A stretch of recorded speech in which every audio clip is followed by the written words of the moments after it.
Hello everyone, uyu ni Igiraneza Yves, so the professionals. Ndabasuhuje n'ubundi kandi mbahaye ikaze abantu bashyashya kuri iyi channel yacu ya The Professionals. So nimba uri mushyashya ikaze, nimba kandi atari ubwa mbere tubanye, ndagushimiye cyane ko wongera ukagaruka gukurikirana ibiganiro byacu tuba twaguteguriye umunsi ku munsi. So uyu munsi nabateguriye topic nziza cyane rero iri kuvuga ku kintu twita tips for the professional invitation. Turarebera hamwe tips zigera ku 8 zagufasha kugira ngo gutumira aba prospect bawe, gutumira abashyitsi bawe for the presentation, ubatumire mu buryo buri professional, ubatumire nibura percentage nini y'abantu batumiye babashe kwitabira ubutumire bwawe. So ngizi tips rero zigera ku 8 ngiye kukwereka zagufasha gukora professional invitation. So tip ya mbere iravuga ngo use form, koresha aka gaformule kitwa form. F ya mbere isobanura family, O igasobanura occupation, R igasobanura recreation, then M igasobanura message. Ukuvuga ngo ako kantu ukamasterinze birakubwira ngo ukimara kumenyana n'umuntu hari uko mwagiye mubazanya utubazo dutandukanye, ubasha kumenya nimba status yiwe, family status, nimba ari single cyangwa se ari married, nimba ari married se afite abana cyangwa se aracyari umujene marina nubwo aranabyara. Byose ugomba kubimenya, then bizagufasha ko mu gihe cya invitation uzakurikiza iyi form, ako kantu ka family uzabukazi. Then occupation nayo ukeneye kumenya amakuru ajyanye n'icyo umuntu asanzwe akora. Occupation yiwe ni umunyeshuri se cyangwa afite akazi cyangwa ni umushomeri, ibyo ngibyo uba ukeneye kubimenya. Hanyuma na recreation, nimba ari wa muntu ufite akazi cyangwa se afite ishuri, hari amasaha runaka aruhuka, hari iminsi runaka aruhukira, ibyo ngibyo ukeneye kubimenya. Nimba agira off kuwa gatatu, bizakorera ko uzamenya ko icyo gihe uzamutumira kuwa gatatu. Nimba akora buri munsi ariko buri gihe saa 12 akaba aba yasoje akazi, uzamenya ko uzamutumira kuri Google Meet, wenda online strategy nyine ya nimugoroba yavuye mu kazi. Nimba ari umuntu uruhuka muri weekend, uzamenya ko uzamutumira muri sizo yo muri weekend ku cyumweru cya kwa gatandatu.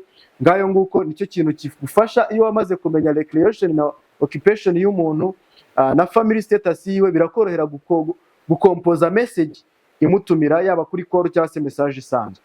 So rero aka kantu ka form ni ingenzi cyane kukamenya, nimwe muri tip yagufasha gukora professional invitation. Then tip ya kabiri izagufasha is to be in hurry, kuba uri wa muntu uri bukore invitation yawe ariko wihutishije. Respect their time, gerageza wubahe igihe cyabo, kubera ko umuntu uhamagaye ushobora gusanga umuhamagaye ariko wenda ari mu kazi. Rero nujye kumuhamagara ukamubwira ibistori byinshi, ukamunyuza hehe na hehe hose, baza kumurira igihe kiwe, ashaka no kuza kugukupa utaramubwira ingingo y'ingenzi wari umuzaniye. Rero gerageza ube in hurry. Kandi ikindi, abantu bakunda abantu bari kwihuta, bagaragara ko nabo baba bafite kandi kazi barimo, atari abandi bameze nkaho wagira ngo uwo munsi biriwe bari gupfa ubusa babaye imburamukoro. Rero ukeneye guhamagara umuntu nawe ufite iminota mike, uri in hurry, uri kubaha igihe cyabo. Kandi igihe cyose uri kuvugisha uyu muntu muri iyi system yo kuba in hurry, ntago bisobanuye ko uzamuvugisha akitaba telefone ngo umutumira. Oya, ibazo bamutumiye umuntu wenda yirwarije mama we mu bitaro arembye, ikibazo gikomeye cyane, yata yumva ko ugerageje kwikunda utari no kuba wakayaringa ku buzima bwe. Ibazo ramutumiye umuntu avuye ku kiriyo gushyingura wiwe, byaba ari ikibazo gikomeye cyane. So nubwo ari ukuvuga ngo be in hurry, ariko impamvu ka kantu ka form nabanje kukabanza nuko mu gihe uhamagaye umuntu ugomba kubanza ukamubaza how about your family. Hello Eve, amakuru ya family yawe mumeze neza, mudamu n'abana baraho? Ako kanya bifasha kutubwira ati nukuri turaho turashima Imana. Ako kanya ukahita utangira ya message yawe yo kumutumira. Ariko ibazo uramutse utabanje ngo mbaze nimba umudamu wanjye n'abana banjye baraho, ukahita wihutira kuntumira ngo hari mega season idasanzwe, ngo hari abantu barenze, ngo mwatumiye, ngo bazatwigisha, ngo business opportunity. Guys, nakubeshye nshobora no kwita nkufata nk'umuntu utari inshuti yanjye kandi nari nsanzwe nkufata nk'inkora mutima. Rero respect that thing. Banza ubaze umuntu amakuru, niyo yaba ari single banza umubaze umeze ute, nawe ubwe wasanga arwaye, wasanga arwaje mama we cyangwa murumuna we cyangwa sister we. Banza umubaze bimeze bite, niki kijya mbere. Wasanga hari mwene wabo ufunze yagiye kumufunguza ariko ari muri situation urumva itoroshye, wasanga hari mwene wabo wakoze accident, ibintu ntango bimeze neza. So make sure yuko ubanza ukabaza short greetings, gira short greetings, ubanza musuhuzeho gake, mubaza amakuru ho gake ariko wihutisha, bituba strict noneho kuri message yo kumutumira, ariko wabanje kumenya amakuru niki kijya mbere. So tip ya gatatu iravuga ngo power dressing. Nimba ugiye nko gutumira umuntu ariko mu buryo buri offline cyangwa se naka video ugiye gukora, make sure ko uri ahantu heza, ahantu uri gukorera aka video ari ahantu heza, make sure ko wambaye neza, biri mu bintu bizattracta wa muntu bitewe n'ikintu uri kumutumirira. Nimba ugiye guhura n'umuntu ari live invitation, urumva birasaba ko usa neza, nibyo bizamwatracta kumva ko hari wasanga ikintu no kumutumirira wa mugani, nacyo kiri very smart and powerful. Nimba tuvuga ari akavideo ugiye gukora, ikizatuma abantu baba attracted bazanza banareba uyu muntu uri gutumira, ahantu ari gutumirira ari hehe, ese ntango background ari mu miyenzi cyangwa se mu matafari ya rukarakara. Mbabare kuvuga gutyo nanga ari uko niyemera, ariko urumva byanga bikoye muri gutumira abantu kugira ngo baze kwiterambere. Usha no kwenda ari hutuye utaragira ubushobozi bwo gutura ahantu heza, ariko ukaza gushaka ahantu hameze neza handi ho gukorera video kugira ngo abantu babe interested. So tip ya kane iravuga ngo excitement bikenewe cyane. Garagaza akamwenyu mu gihe uri muratumira uwo muntu. Rero ukeneye kugaragaza akamwenyu, ukagaragaza excitement, bizi mu bintu bizagufasha kuba wakwatracta abantu benshi. Kabone nubwo waba utaratera imbere gugitangira, nawe no kurya bikikugora, nawe no kwishyura landlord bikikugora, ariko ukeneye kugaragaza excitement mu gihe cyose uri gutumira, mu gihe cyose uri muri business yawe, garagaza excitement. Then tip number 5 iravuga ngo personalize.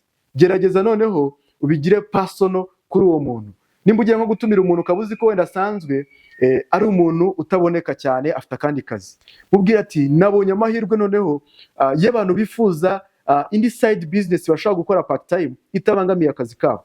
Nkawe ndabizi ko ugira umwanya mutoya, ariko nabonye iyi business opportunity yakubera cyane ko igihe gitoya cyane ugikunda kubona byamacinga neza n'igihe n'ubundi iyi business bisaba kuyikorera. Ntango bisaba rwose ngo uyikore buri munsi, ntango bisaba ngo ubangamira kandi kazi kawe, wayikora no mu gihe rwose gitoya cyane ubasha kubona, kandi ni business y'ubufatanye. N'igihe waba udahari dushaka kujya tugufasha bimwe na bimwe business ikagenda neza. Urumva iri personalizing ari umuntu tuvuga ari umudoctor, ari umuntu usanzwe ari umunasi, ari umuganga. Ubwo ati business no kwera ko ikora no ku bintu bijyanye n'ubuzima, ku gice cyo kwita ku buzima bw'abantu, mu kurinda no kuvura indwara. Nkawe nk'umuganga noneho, nk'umuntu wize ibintu by'ubuganga, w'impuguke mu bintu bijyanye n'ubuzima runaka, byagufasha cyane kubera ko izi product hari abantu benshi bakwizera n'ubundi basanzwe bakugisha inama ku bintu bijyanye n'indwara runaka, byagufasha kudistributa zino product zacu. Nimba se umuntu usanzwe uzi ko ari umuntu ukunda business, ukunda kwiteza imbere, cyangwa se no muri career yiwe ni mu professional mu bintu runaka bya business, ni umuntu wize economy, wize business, wize biki, so ushaka kumubwira ati iyi business opportunity nabonye byagufasha cyane nkaye nk'umuntu noneho wize ibintu bijyanye na business, nk'umuntu usanzwe n'ubundi ukunda kwikorera, iyi ni business nziza yakubera. Nimba se ari umuntu usanzwe ari umuyobozi, usanzwe umuzi ko nka pastor ku rusengero iwanyu, ni umuntu wabaye head boy wenda ku ishuri ry'iwanyu, ibintu nk'ibyo ngibyo, ni master se ku ishuri ry'iwanyu cyangwa yabaye patron, cyo kumubwira ati ntawe nk'umuntu usanzwe n'ubundi ibintu ukora hari ahantu bihurira na leadership n'ubuyobozi, iyi ni business nziza yakubera, ndagutumiye uzaze tubane. Urumva ko hari ukuntu uri kugenda personalizing bitewe no ku muntu usanzwe umuzi. Ni umuntu usanzwe uzi ko ari umuntu uri social, nkawe nk'umuntu usanzwe uri sociable, ubana n'abantu benshi, ufite connection ngari, this is your best business. Kagenda personalizing bijyanye no kuwo muntu umuzi. Tip ya gatandatu iravuga ngo compliment. Gerageza n'ubundi ushaka ikintu ushimira kuri uwo muntu. Abantu bakunda umuntu bavuga neza. Ibazura musamagaye umuntu akamubwira ati hello Eve, ndabyibuka ukuntu tukiga muri Troncome wari umuhanga, niwe muntu wa mbere washoboraga imibare no mu gihe twebwe yabaga yatunaniye. Rero iyi business noneho nabonye uramutse uyikoze nk'ukuntu wakoraga imibare, ukabyitaho mbese, ukaba umuhanga nk'ukuntu wari umuhanga ku ishuri, ukitonda, ukaba inyangamugayo nk'ukuntu ari inkuzi cyane ku ishuri ukuntu wari inyangamugayo, ndakubwiza ukuri business yaguhindura umumiliyoneri mu myaka mike cyane. Urumva ko hari akantu keza mvuze kuri Eve kazatuma itaba very attracted. So shaka ikintu cyiza uvuga ku muntu mu gihe uri no kumutumira, bizamufasha kuba attracted very faster muri invitation wamuhaye. Guhandoringa objection, hari igihe umuntu rero akubaza muri invitation akubwira ati none se Eve, banza umbwire muri makeya nzaze nzi n'icyo nje kwiga, mbwira muri notion, mbwira muri summary bus, ese ni yihe company wenda izaba irimo irigisha ayo mahugurwa ashingiye kuri ihe company. Don't do that mistake. Wikore iryo kosa ngo uvugemo mistake, uvugemo company, izina rya company, uvugemo izina rya product, ngo uvuge ngayo batangiza muri tutangira ugasanga ahise avuga nyine urumva ni business iyi ni aim global, ni economy driver, nyine ni ahandi usanga harimo product zitwa, harimo za 24/7, uzaza ariko urumva na za complete zirimo, uzaza ariko no gutangiza 200 Imana angahe yonyine. Wakoze mistake. None siko presentation yose wayirangirije kuri telefone, ko wayirangirije muri invitation, uwo muntu azaza aje kwenda iki?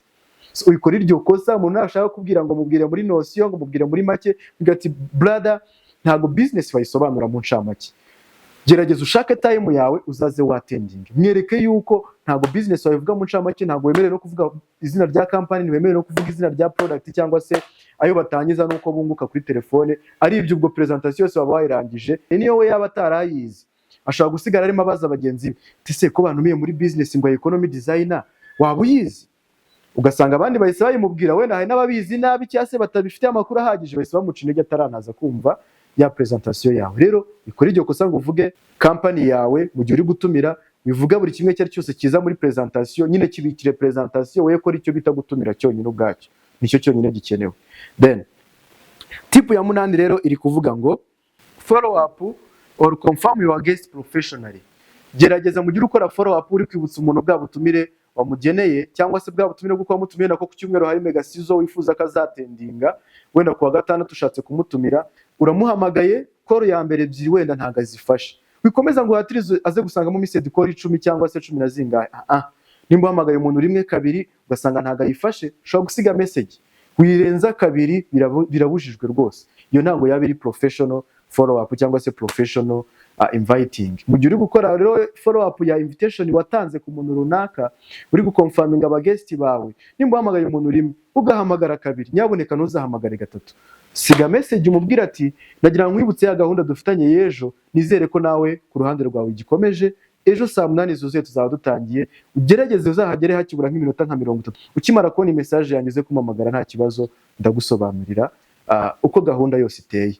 Urumva ko waba umusigiye message mu buryo buri professional. So thank you so much. Rero reka ngane ku musozo, izi zari tips z'ingenzi zagufasha gutegura neza invitation yawe ikaza iri very professional. So nizere ko hari ibintu wigiyemo, ushobora kutwandikira muri comment ukatubwira ikintu wungukiye muri iyi training nkuhaye, kandi uze kugerageza ufate link usharinge ku bafatanyabikorwa bawe batandukanye babashe gukurikirana iyi training nabo, kandi mbari ubwa mbere tubanye ntibagirwe gukora subscribe, like, share and comment. Thank you so much. I love you all. See you at the top.